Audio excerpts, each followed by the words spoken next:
Okay. Hello and welcome to the classes by Monisha Nath Paul.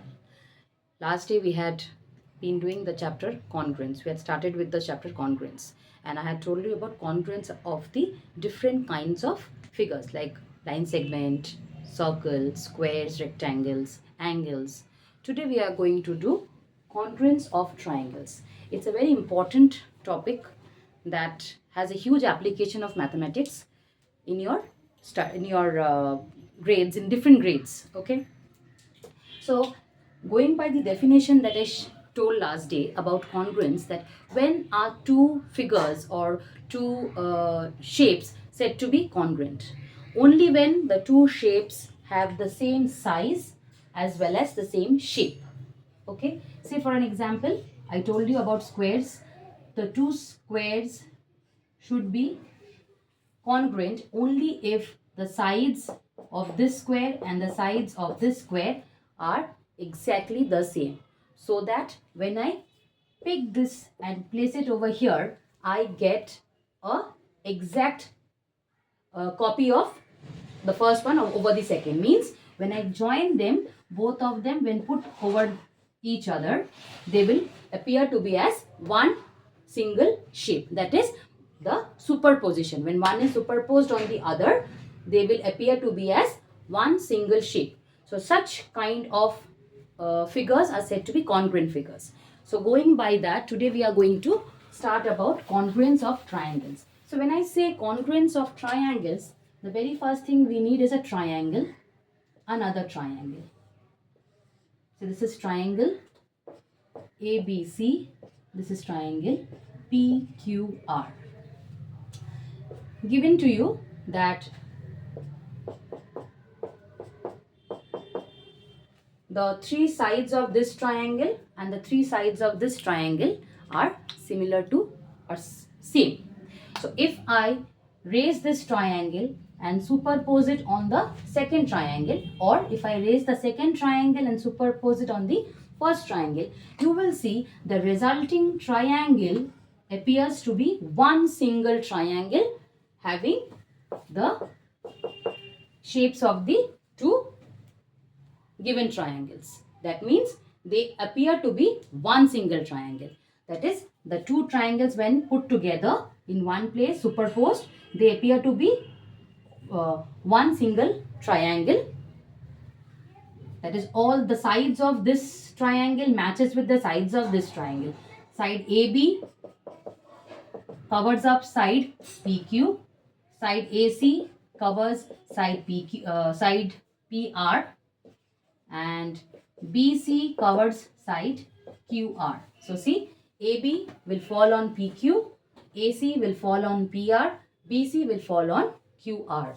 So you will see that when these two are superimposed, you are getting one triangle which will make them, this triangle actually does what? It clubs the two triangle, making them look one. So exact replica. This is an exact replica. The first one is an exact replica of the second, or second one is an exact replica of the first with respect to its size and shape. Both the things should be happening. That is, for two figures or two triangles to be congruent, the size of the two figures and the shapes of the two figures must be the same. Only then we can say the two shapes are, or the two triangles are congruent.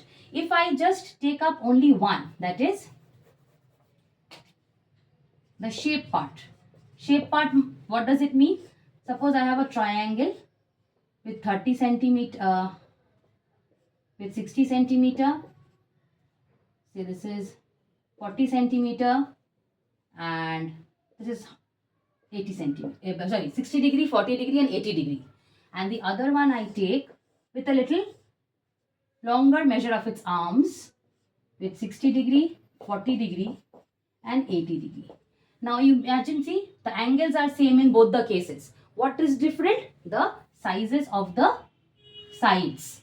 Now if I place this triangle on this triangle, what happens? The story is here. So this one is not being the exact replica of the second. The first one, is smaller in size. So it is not covering the second one up totally. This is not forming an exact image of this. So we are not getting a congruent figure. The figures are not congruent. But if including the sides, also if the angles, including the angles, also if the sides are maintained, 60 degree, 40 degree and 80 degree, if the sides of this say A, B and C is maintained here as well, A, B and C, then you will see when we superimpose them, we will get one single triangle. It looks like one single triangle is there instead of two. That means this is entirely covering up the second one. So when this is taking place, when this covering up is taking place, what are the results we see when this cover up is taking place? That is, if this triangle ABC is covering up the triangle PQR when superposed, what are the things that we can take place? So we can see that we are getting one single triangle when this is placed on this. Okay, exactly matching. Okay, no extra sides, no extra edges left out here and there. Total match it is. So you will see that the vertex A and the vertex P, they will meet here. The vertex B, the vertex Q will meet here. The vertex C and the vertex R will meet here. So this is very important part of congruency, that is the vertex matching. You should be able to determine the vertex matching part. So if these two triangles are congruent, but if I try to place Q on A, P on B and R on C, you will see we are not getting a proper replica. Some edges are left out here and there. You can try this out by cutting a piece of, from a piece of paper, if you cut out two triangles, okay, and then try to figure it out in that way, you will see that until and unless the proper matching of the vertices is done, you will not get this one single triangle thing. You will not get an exact replica. To get the exact replica, the vertices should be correctly matched so that no extra parts are left out. It is exactly covering. So when this part is done, from here you can determine the correspondence relation. You can determine the correspondence relation between the 6 elements of the two triangles. What are 6 elements? You must have learned this in your junior classes. 6 elements represents the 3 sides of a triangle and the 3 angles of a triangle. So if we can place the first triangle on the second with the proper matching of the vertices, we can find the correspondence of the 6 elements. What is the correspondence? The 3 sides. So side AB of the first triangle matches with the side PQ of the second triangle. Side BC matches with the side QR. Side AC matches with the side PR. Similarly, talking about the angles, so here at the vertex P, which angle is there? Angle A is there. So angle A is equal to angle P. Angle B equals to angle Q. And angle C equals to angle R. So you can see if the matching of the vertices is done correctly, easily you can find the correspondence relation. If you are not matching the vertices correctly, then you will not get the proper correspondence relation. Neither will your triangles will superimpose one another. So that is very, very important for you to match the vertices correctly. Also, now if I tell you, name this triangle, you will say, ma'am, it's ABC. Some will be of the opinion, ma'am, it is triangle ACB. Some will come up with this, ma'am, triangle BSA. When I say naming, all the 3 options are correct. Absolutely. More I can name. More ways of naming it. Here, similarly, this one, triangle PQR. Some will say, ma'am, triangle QRP. Some will say, ma'am, triangle PRQ. Correct. Absolutely correct. The namings are correct. But when I say, show the correspondence relation of the 2 triangles with proper vertex matching, you have to name it. Otherwise, the triangle will not portray a proper correspondence relation. So I said what? Here matching is done. So with these vertices, you have to name it. Now remember, this is the sign of congruency or congruence. An equal to sign and a wave-like structure right up. Alright. So triangle ABC, when I say, it will be congruent to triangle PQR. So So this is the symbolic representation of the two triangles which are congruent. Very, very important. Because seeing a relation of congruence in the symbolic form, you can determine the correspondence relation between the sides and the angles, also the vertices, like which vertex will fall on the vertices of the other triangle. So this is highly important for us to know the right way to write the names of the triangle. I cannot say triangle ABC is congruent to triangle RPQ. Some might opine, ma'am, even this PQR can be represented as RPQ. Yes, absolutely. You can represent PQR as RPQ, as I said here. But when you are putting it into this thing, when this comes in the story, you have to understand each of the vertex should match with the vertices of the other triangle. So unless this is done correctly, this goes wrong. So this, you can say, ma'am, can we write this in some other way? Yes, if I can. We can, of course. If I write BAC, then I have to change BAC. So it will be QPR. Now if I write CAB, then this one also changes immediately. In place of, always remember, A is with P, B is with Q, and C is with R. Alright, so if I say CAB, so immediately C means first comes triangle R, A means triangle, the vertex P, and B means vertex Q. Now these three are also ways of representing. So when you're changing one, make sure to change the other one also. The vertices should never change. They are in the order.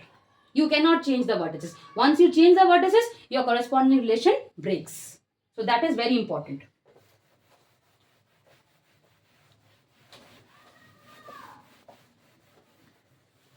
Now,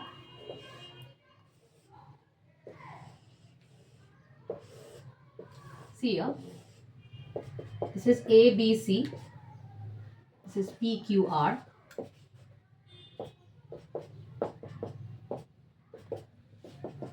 Alright. Now, as I said, the two triangles are congruent. That means triangle ABC, symbolic form of this is representation, triangle PQR. So here you see, from here what can I say? Angle B is equal to angle Q. Now, which is the corresponding side that is lying opposite to these two? Because these two angles are equal, the side that is opposite to B is AC and the side that is opposite to this is PR. That means if two angles are equal, then the corresponding sides, that is the sides opposite to them, they are the corresponding sides, they will also be equal. Other way, if I say AC is equal to PR, so what is the angle opposite to these sides? To the AC side, it is the angle B. To the PR side, it is the angle Q. So they also will be same. This is the correspondence relationship between the two triangles. So please remember always to name the triangles correctly when you are writing them in the symbolic form to represent their congruence. Okay. So a small little task for you. Say triangle XYZ is congruent to triangle MNO. So just seeing by this without drawing any triangle, we can easily find out the correspondence relationship between the vertices, between the angles and between the sides. Just by this. Try it out on your own. I am giving you few seconds to think.